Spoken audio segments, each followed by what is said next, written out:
para sa akin, mula noon tsaka hanggang ngayon, hindi nagbago ang Diyos eh. He never changes in all the aspect of the movement of the Lord. He never changes. Walang pagbabago dahil siya kahapon, ngayon at magpakailan pa man. Nag-pioneer si Pastor Ronald Pineda noong taong 1987 to 1988. Naglalakad lang siya. Lakad dito, lakad doon. Yun ang strategy niya. Marami siyang nakilala dahil friendly naman si Pastor. Mga kabataan at ako ang mga sumasama sa kanya. Di nagtagal, nag-start na kami ng cell group hanggang maging Bible study, hanggang naging small group house church. Nagkaroon kami ng gawain sa bahay nila Brother Tour. Kasama sila Ate Malu, Ate Marlene Alfred, Ate Vilma Borromeo, mga hipag ko at mga kapatid ko. Para sa akin yung unang sa church namin, kasi Bible study pa lang kasi yan sa mga bahay-bahay ganyan. Si Pastor napakasipag niyan, yan. Lagi kami magkasama niyan. Tapos, nag-i-invite kami sa mga bahay-bahay, yan, ganyan. Hanggang sa napag-isipan namin na maging Sunday worship service na sa eskwelahan, wala pa kaming church noon, ganon. Yan. Tapos hanggang sa medyo dumadami na yung umaattend hanggang sa kumuha na kami ng church na upahan doon sa taas. Tapos hanggang sa pinaalis na kami doon, tapos napunta kami sa baba doon sa paupahan ni na lupa ni Mr. Mijares. Binigyan kami doon ng kubo-kubo lang. Pag umuulan din sa loob, kaya tsaga-tsaga lang yon. Ang prayer namin noon, magkaroon kaming, pag mainit din. Ang prayer namin nun, magkaroon kami ng church na maayos, magkaroon ng malamig na lahat yun sinagot ng Panginoon.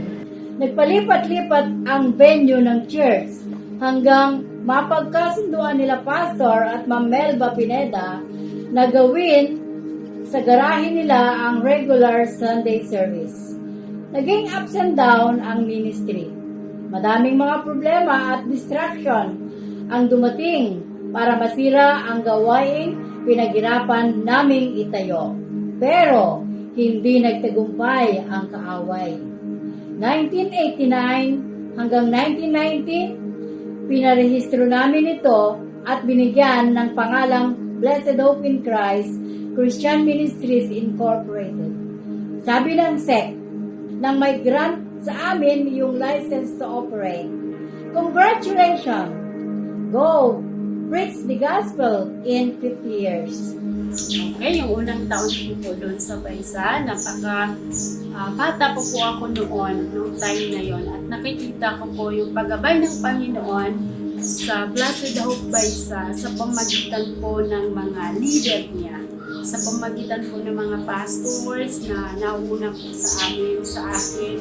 Nakikita ko po yung pagkilos po ng Panginoon at paggabay po niya sa ministry na kanilang hinahawakan po. Yung mga nakita ko pong paggabay ng Diyos is yung pagmumold po ng Diyos, ng mga leaders. Yes. Doon po mismo sa Baysa. Kasi akin din. Opo, yun po. Opo. Kasi doon din po ako nagsimula at sina Pastor Leo, doon din po nagsimula. Kaya yun po yung paggabay ng Diyos sa amin, pagmumold ng mga leaders. Ito po, napatunayan ko po na ang Diyos po ay mabuti at talagang gumagabay sa amin yung panahon na kami po ay na-train po sa evangelism, no po, doon po sa lugar ng Rivera Street, doon sa Wong Village, no. Yun, kahit hanggang ngayon pinagpe-pray ko sila na magpatuloy ang nasimulan, kung ano man ang nasimulan. At saka doon sa Reparo Street, no, sa Reparo, kung saan ay iningatan talaga kami ng Panginoon, although sa pag-evangelize namin, pero mga nantitrip, yan, higit sa lahat yung mga nag-iinuman sa gilid, at kasama namin si Bishop. Ang maganda doon, si Bishop laging nagpapaalala sa amin na laging magpagmasid sa aming mga ginagawa, sa aming paglalakad, at mag-intercede, no? Ayun, yun nga yung pagiging mabait ni Pastor Pineda sa akin. Hindi pa ako nun umatin. Pag nakikita ko siya, parati lang siya nakasmile. Tapos, parati siya, matyaga siya, ini-invite niya ako sa church. Doon pa sa may reparo, sa baba. Pagkatapos sabi ko sa kanya, sa loob ko lang, sabi ko, hindi ako atin sa church niya yan, sabi ko. Di isang araw, hindi pa yon. May problema yata ako, nabutan ako ni Pastor Pineda, nag-church sila.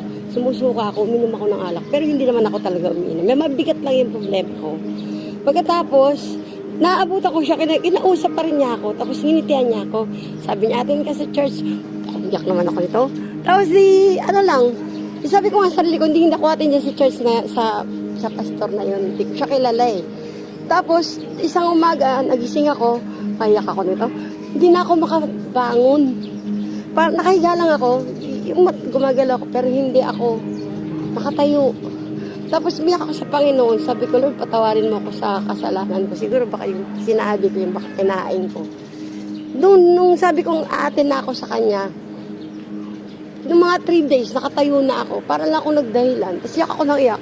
So wala no, matin na ako sa church. Yan yung pinakaunang. Kung di pa ako magkakaproblema, hindi pa ako atin. Hanggang ngayon, dalaga pa ako noon.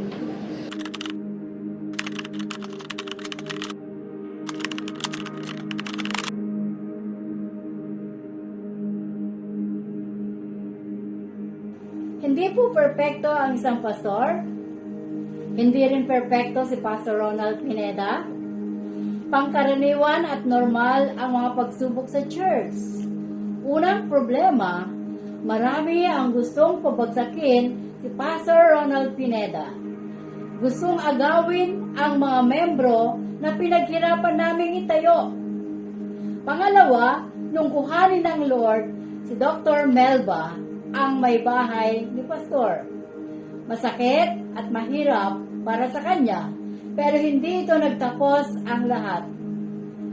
Nagpatuloy at nagpatuloy at nagpatuloy ang Blessed Hope.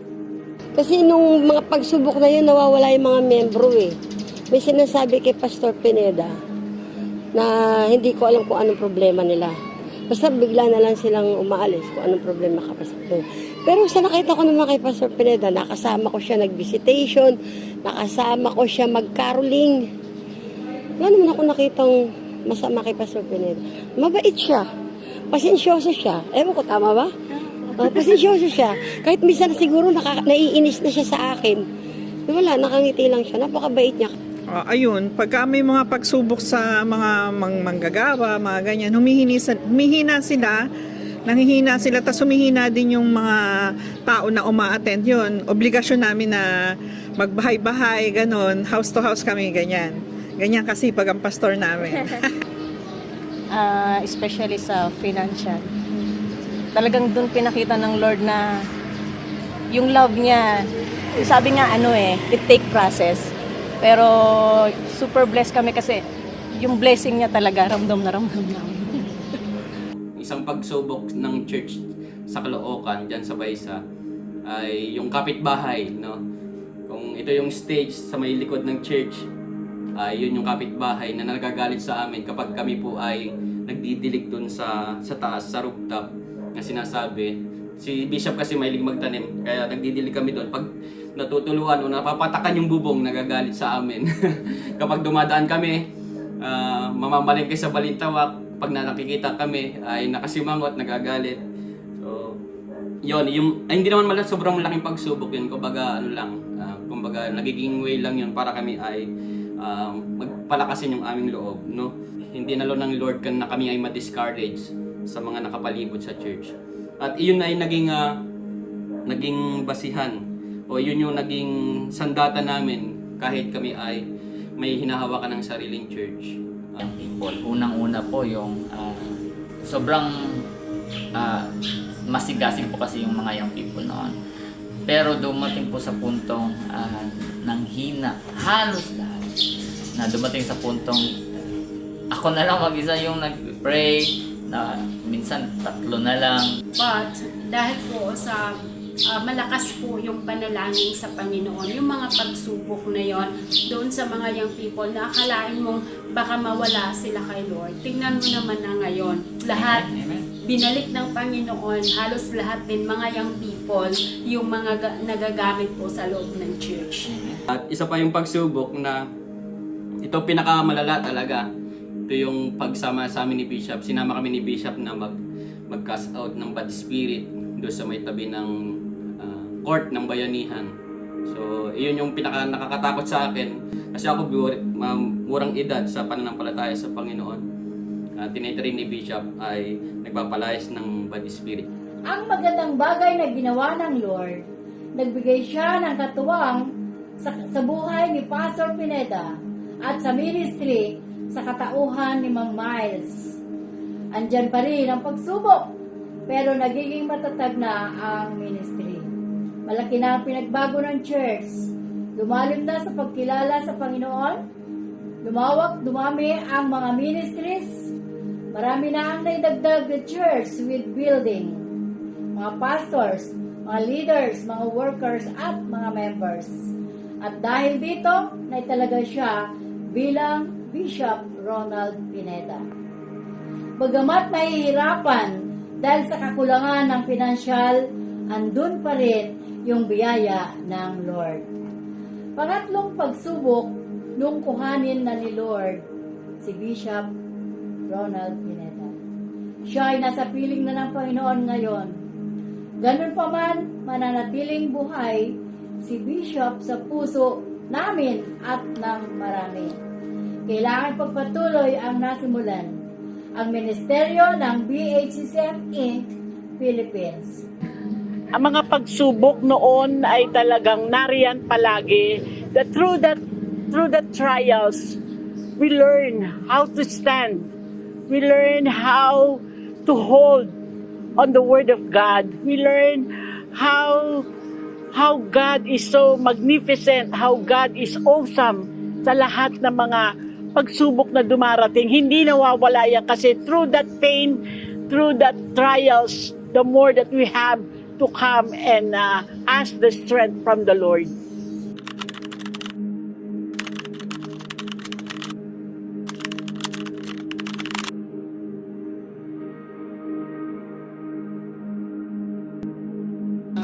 Yun na yung makakilala ang mga tao sa Panginoon. Dalahin sila. Yun, dalahin ang kaluluwa nila sa Panginoon. Puso ng church, masaya, hindi ko may paliwanag. Dinadala ko ng pako dyan every Sunday. Kahit pagod, parang hindi kompleto araw ko pag hindi ako naka-attend ng church. Saka iba talaga pag marami tayong problema eh. Iba naman yung paligid mo, yung nakakarinig ka ng salita ng Diyos. Siyempre, pag may salita ng Diyos, parati may pag-asa. Sa tingin ko, at hindi lang sa tingin, ramdam ko talaga, syempre, nandun yung commitment, yung pagkumusta lagi sa amin ng mga pastor, hindi naman nawawala. So, syempre, napakahalaga sa amin yun. Kasi, minsan, hindi naman laging mabuting tao yung nakakasalamuhan namin sa labas. Pero, syempre, sa pamamagitan ng gabay ng simbahan at mga pastor sa pangungumusta, yung commitment namin sa Lord na pag-iwas sa mga masasama na dulot ng tukso sa kalsada sa mga iba-ibang lugar, napipigil namin. Isa lang po yung layunin ng church na maipahayag ang salita ng Diyos. No? Maipahayag ang salita ng Diyos saan man dako sa buong Pilipinas, saan mang lupalop ng Pilipinas na maipahayag natin ang salita ng Diyos. No, yun po yung natututunan ko mula sa ating mga leader, mula kay Bishop Pineda, kay Pastor Ates, at kay Ma'am Miles, na yung layunin natin na maipasa natin sa bawat henerasyon ang salita ng Diyos at maihayag ang salita ng Panginoon at mabigyan siya ng karangalan sa ating buhay. Ito yung nais ng Diyos na mas marami pang maligtas. Yan, tinuturing ng church, ng Blessed Hope in Christ Christian Ministry, na mag-train tayo, na mag-train ng mga leaders sa mga susunod na henerasyon. Sila naman ang gagamitin ng Panginoon. And magligtas ng maraming kaluluwa. At ang isang church, manganak ng 10 church pa. So ngayon, na ilan ang church na tayo sa buong Pilipinas, no? Dati ba isa lang, pero ngayon 12 na yata, 13. So patuloy po tayo sa paglilingkod sa Panginoon. Sa pamamagitan ng mga talented na lingkod ng Diyos, wala kaming ibang hangat kundi pagpatuloy ang sinimulan na ni Bishop Ronald Pineda. Layunin nito ay palaguin pa ito at palawakin ang nasasakupan. Sabi nga sa Matthew 28:19, "Go to all the world and preach the gospel."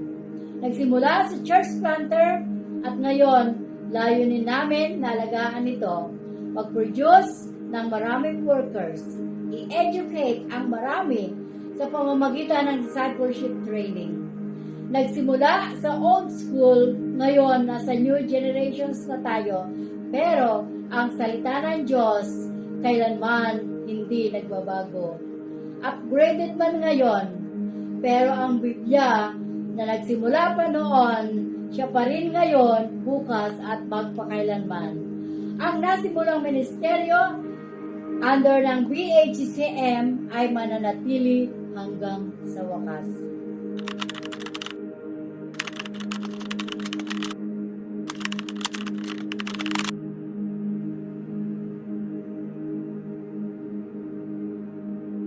Iba pa rin talaga ang kabataan ngayon. So energetic, so enthusiastic.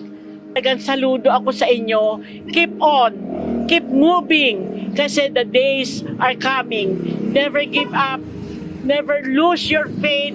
Ignite your fire in the Lord. That is what God wants for us. And even to these end days that we are facing to the Lord. Magpatuloy lang tayo sa ating pananampalataya at hintayin natin ang pagdating ng ating Panginoon. Maging magandang halimbawa tayo. Una, paano natin madadala ang family natin sa Panginoon? Una sa lahat, maging mabait tayo sa magulang natin. At maging masipag kayo sa bahay. Maglinis muna kayo bago kayo umalis. Pakita mo sa magulang mo na pag may sinabi siya, susunod ka. Para kung wala ka man maghapon sa church, minsan di ba may mga sumusunod ka. Makikita nila sa iyo na parang nagbago yung anak niya. Parang bumait yung anak niya. Doon mo madadala ang pamilya mo sa Panginoon. Mag-stay pa rin kahit nasa kabila ng mga trials. Yun, syempre, nandiyan dyan, di natin maiwasan yung mga gawa ng kaaway. Maging firm pa rin po tayo na magpatuloy maglingkod sa Panginoon. Tsaka syempre lumago yung church, syempre, di ba? Parang minsan stay tayo sa yung mga umatin ay 100 ba, 80, 90, syempre maganda pa rin yung magkaroon tayo mag-grow talaga, umabot tayo ng 500 to 1,000. Panatilihin ang faith. Kasi kapag yung faith ay mawala, delikado na tayo dyan. At mananatili yung faith, unang-una ay ang pagbabasa ng Word of God. Yes, meron po yan silang iniwan dito sa puso ko, yung pagmamahal sa Diyos, yung pagmamahal sa gawain ng Panginoon, at pagmamahal sa ating mga lingkod, no? Yung pagmamahal po sa ating mga pastors, yung pagmamahal sa ating mga kapatiran, yung mayroon tayong iisang puso, mayroon tayong united heart sa Panginoon, no? Hindi po natin dapat isipin kahinaan ang pagdadasal. Yan po ang ating kalakasan. At pangatlo po ay ang pagpapalakasan sa bawat isa. Kung meron pong nanghihina, kailangan po natin bigyan ng kalakasan. Palakasin po natin sila. At huwag po natin kaligtan na ipasa po natin sa ating mga anak, sa ating mga next na henerasyon, yung mga maliliit pa na mga kabataan ngayon. Higit sa lahat yung pagmamahal sa iyong ministry na hinahawakan, yun po yung pinakamahalaga. Ito po ang kailangan natin. Kung meron ka pagmamahal sa iyong ministry, kaya mong gawin ang lahat. Walang dahilan para hindi ka sumunod. Kaya nga, sa mga kapatid ko, sa pananampalataya sa Panginoon, Blessed Hope in Christ Christian Ministry, sa mga susunod na henerasyon, sa mga kabataan, sa mga young people ngayon, ay mahalin po natin ang ating mga ministry na hinawakan at inilagay sa inyo at inatang sa balikat nyo ng Panginoon. Magpatuloy po. Higit sa lahat, love your pastor. Huwag kayong mapagod sa paglilingkod. Huwag kayong matakot sa mga pagsubok. Bagkus kayo magtiwala sa Diyos. Ayon sa Galatians chapter 6 verse 9, huwag kayong mapagod sa paggawa ng mabuti at sa tamang panahon tayo'y mag-aani kung hindi tayo titigil. Yung alaalang nasimulan noon, prayer ko na magpatuloy or magpapatuloy at ipagpapatuloy ang ministeryo ng Diyos. Mahalin po natin ang Blessed Hope in Christ Christian Ministries.